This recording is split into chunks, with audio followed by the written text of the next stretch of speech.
આ શિવપુરાણની કથા સાંભળવાથી ચિત્ત જેવું શુદ્ધ થાય છે એવું બીજા કોઈ ઉપાયોથી શુદ્ધ થતું નથી.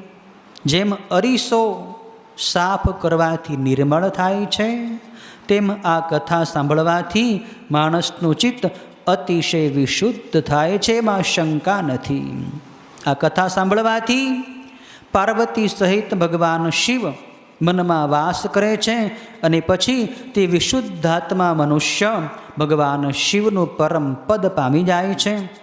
આ કથાથી ભગવાન શંકરનું ધ્યાન સિદ્ધ થાય છે. ધ્યાનથી ઉત્તમ જ્ઞાન પ્રાપ્ત થાય છે અને જ્ઞાનથી અવશ્ય મોક્ષ મળે છે. જ્ઞાન વગર મોક્ષ પ્રાપ્ત થતો નથી. નહીં જ્ઞાનેન સદૃશમ પવિત્રમિહ વિદ્યતે.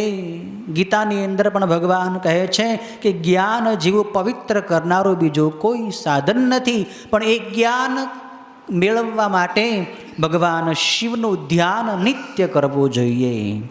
અને શિવપુરાણની કથા સાંભળવાથી ભગવાન શિવ આપણા ચિત્તની અંદર બિરાજમાન થાય છે. આપણા ચિત્તથી શિવનું ધ્યાન સ્થિર થાય છે. આ કથા સાંભળવાથી ભગવાન શંકરનું ધ્યાન કરીને ઘણાએ પાપીઓ પશ્ચાતાપ કરીને સિદ્ધિ પામી ગયા છે.